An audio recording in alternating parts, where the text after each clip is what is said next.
Welcome home to philosophy, where we wonder about everything and anything is possible. Hi, I'm Dr. Robert Corey, the Laughing Philosopher. Life is complicated. The world is complicated, and you are complicated. Figuring out how to live a happy, meaningful life, guided by wisdom and reason, is not easy. Is life a game? What is love? Should I fear death? Is this a just world? Almost from the moment of birth, you've been told how to behave, how to fit in, and how to fulfill other people's expectations. You fear that you will lack importance or cease to exist in the lives of others if you think for yourself and question the rules and roles you've been told define you. Wisdom and reason will remove this illusion so you can live authentically in the world around you, find your true purpose, and become your real self. Welcome to episode 81. Why do mistakes happen? In his famous play, Measure for Measure, Shakespeare writes, "Our doubts are traitors and make us lose the good we often might win by fearing to attempt." So why are you so afraid to make mistakes? There are only two types of fear. Innate fears are instinctive. Science suggests that we are born with only two innate fears: fear of falling and fear of loud noises. That is all. All other fears are learned. We are social beings. Our biography is social. We learn from personal experience and from observing and interacting with other people. You were not born with an innate fear of dogs. But as a child, if a dog bites you, then you might carry that learned fear your whole life. You are not born with an innate fear of sharks. Perhaps you've never even seen a real-life shark. But if you are told by enough people that sharks are evil and dangerous, then you may carry that learned fear forever.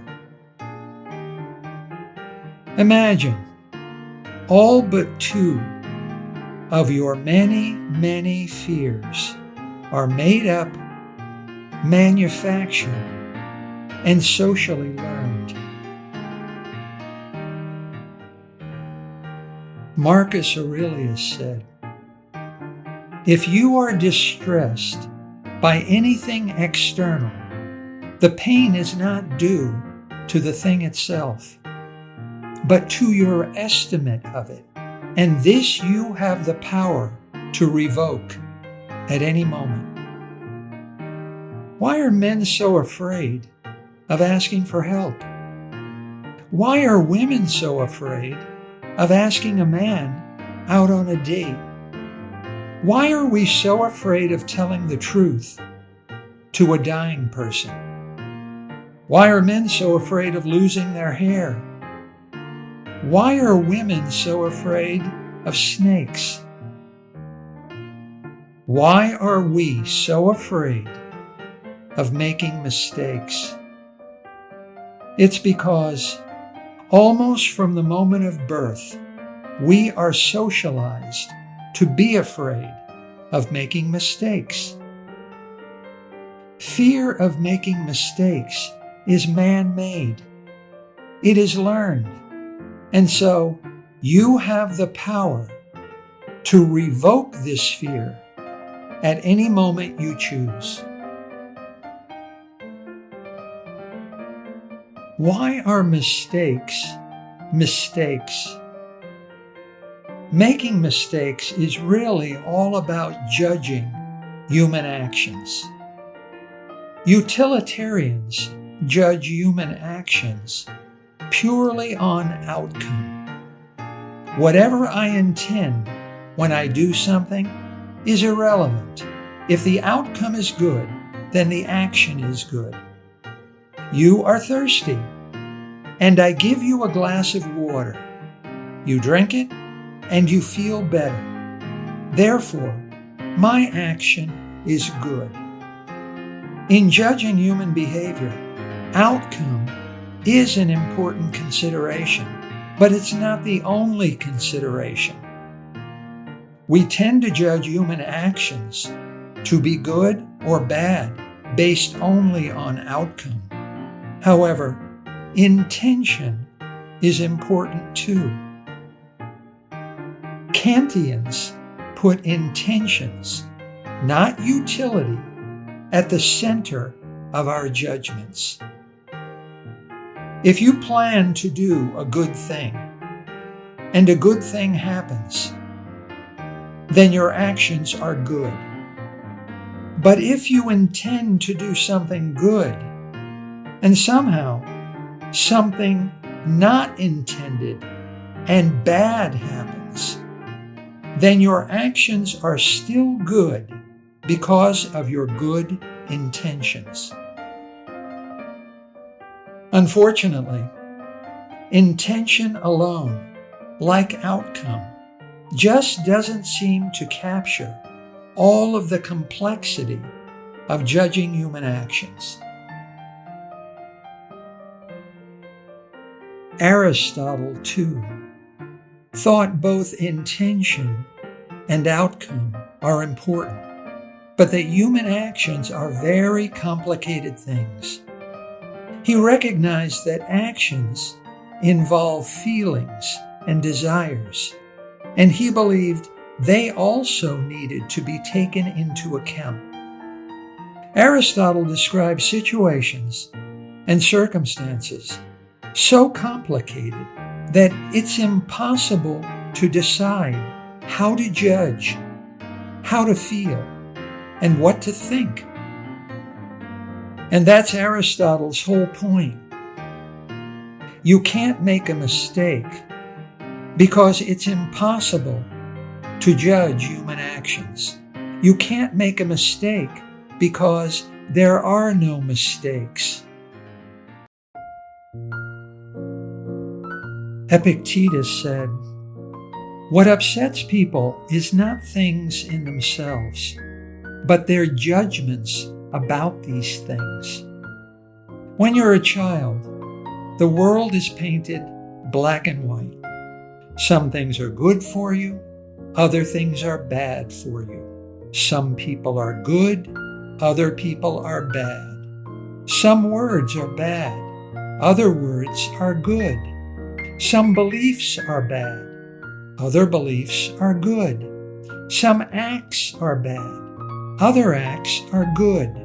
Some feelings are bad, other feelings are good. There are good people and bad people. There is good behavior and bad behavior. There is good and bad. That is all. Everything is either absolutely good or absolutely bad. A child thinks that Christians are always the good guys. Atheists are always the bad guys. Divorce is always wrong. Mother is always right. Lying is always wrong. Telling the truth is always right. There is one right way to do something, and the other 99 ways are wrong. You stop being a child when you start to accept that everything is not good or bad. It's neither good nor bad. It's both good bad or bad good. Everything is not black or white. Everyone is not hero or villain. Everything you do is not either good or bad, correct or incorrect, right or wrong. One glass is half filled and half empty. It all depends on how thirsty you are. There are 100 ways to do everything, and all of them are right. In his song, Anthem, Leonard Cohen sings, "There is a crack in everything. That's how the light gets in. You grow up. When the light gets in through the cracks in your imagination of the world, you begin to see that every rule has its exceptions. Every good person has her failings. Every bad person has his virtues. Every good thing has its defects. Every bad thing has its benefits. Some people are good bad, but not evil. Some people are bad good, but not virtuous. As you grow in wisdom and experience, you discover that your beliefs are not truths. Claims are not proof. Truth really means, to the best of my knowledge. Always really means probably. Absolutely really means maybe. All of the time really means most of the time. Perfection really means as good as it gets. Ideal really means best. Never really means once in a while. Certain really means most likely. Forever really means in the foreseeable future. You stop expecting human actions to be rational. You start being an adult when you stop expecting everyone to follow the same rules. You stop expecting a just world where good people are always rewarded and bad people are always punished. You stop expecting the world to be as you think it ought to be and start accepting the world as it is. You learn to go with the flow or be dragged. In the real-life world, judging the goodness and badness of human actions is a messy affair. Life can only be understood by looking backward, said Kierkegaard, but it must be lived looking forward. Utilitarians judge a human action to be a mistake whenever the outcome is bad. Intentions don't count. Looking backward, we see clearly that human actions cause outcomes. And these outcomes become new actions that cause new outcomes. And these new outcomes become even newer actions that cause even newer outcomes. And so on and on. In other words, the chain of cause and effect relationships is endless. Every action is an outcome, and every outcome is an action. Everything is effect to what caused it, and cause to its effects. Everything is outcome to the action that caused it, and action to the outcome caused by it. In this never-ending chain of causes and effects, actions and outcomes, where do you stop on a link to judge the goodness and badness of human behavior? Wherever you choose to stop is arbitrary and subjective. And so, Aristotle suggests you don't stop.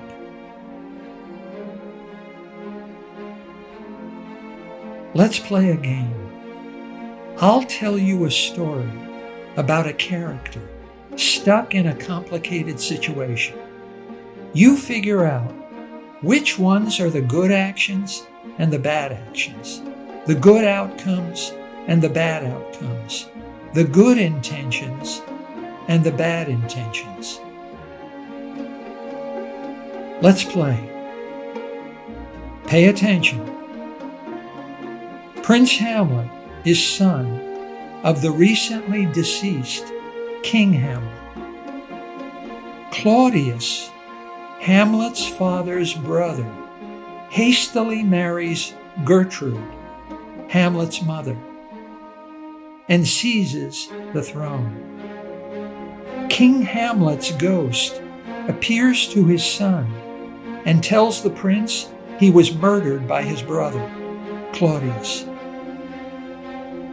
The ghost orders Hamlet to avenge his murder. Hamlet agrees to avenge his father. Hamlet pretends to be mad in order to conceal his plans. He stages a play featuring a death in the same style as his father's murder to test Claudius. Claudius runs from the room during the murder of the actor king. This is all the proof Hamlet needs of his uncle's guilt. Ophelia is Hamlet's girlfriend, and Polonius is her father. Polonius forces Ophelia to reject Hamlet's love. Polonius conspires with Claudius against Hamlet. Hamlet kills Polonius. Ophelia commits suicide, unhinged by grief. Gertrude accidentally drinks a poisoned glass of wine Claudius intends for Hamlet. Gertrude, after telling Hamlet she has been poisoned, dies. Laertes, Ophelia's brother, enraged by his father's murder and sister's suicide, wounds Hamlet with a poisoned sword.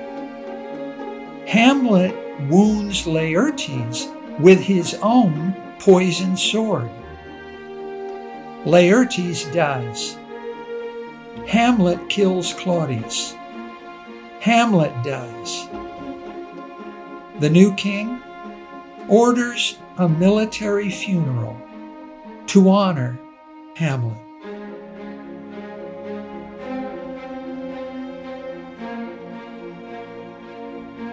Okay, it's time to make up your mind. What are the mistakes and who made them? Who are good and who are bad? Every action, every outcome, and every intention is both good and bad. Every character in this story is neither good nor bad, but good bad or bad good. A good person in some important ways and a bad person in other ways. You are complicated. Your life is complicated, no less complicated than the life of Prince Hamlet. There are no mistakes. Something happens and has consequences, and consequences have consequences. On and on. That is all. Judging human actions is a very tricky business. Intentions and outcomes seem to be how humans prefer to judge good and bad behavior. Yet, the goodness and badness of intentions and outcomes are in the eye of the beholder. Nietzsche said, "There is no such thing as moral phenomena, but only a moral interpretation of phenomena." In other words, good and bad are subjective categories and human creations. You can't make a mistake because there is no such thing as a mistake. Why are you so afraid to make mistakes? There is nothing real to be afraid of. So here are 4 important ways to overcome your fear of making mistakes. First, stop striving to be perfect. There is no perfect life. Few of us will win a Nobel Prize, be canonized as a saint, or go viral on social media. No one will ever achieve perfection, or for that matter, imperfection. How does a perfect or imperfect human being even act? Jesus, at times, is a pretty stubborn and difficult person. Satan, the main character in Milton's Paradise Lost, is a pretty nice guy. Second, moderate your ambitions toward yourself.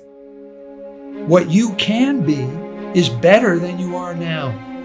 You can become a little better person, make the world a little softer place, and become a little smarter, kinder, and stronger than you were yesterday. That is enough. Third, give yourself permission to be human.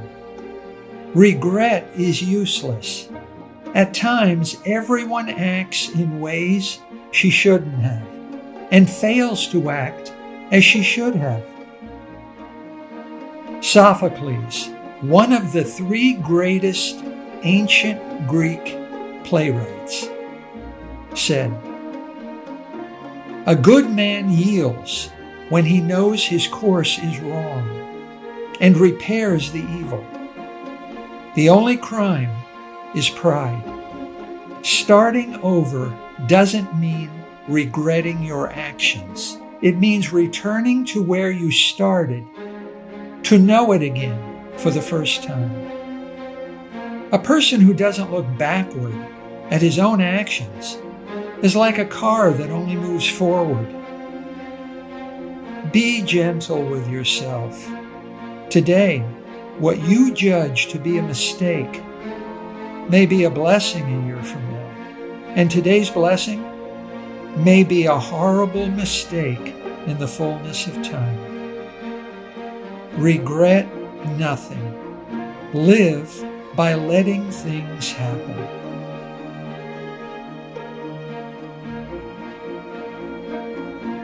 And fourth, George Bernard Shaw said, "A life spent making mistakes is not only more honorable, but more useful than a life spent doing nothing." Making mistakes is more useful than doing nothing in fear of making mistakes. Don't lose the good you might win by fearing to attempt. Fear not. Act on your own wisdom and good sense and let life happen. Frank Zappa said, "It's better to have something to remember than anything to regret." Go and do something. And when you go all the way. Stop being afraid to make mistakes, and you will be amazed at what you can do.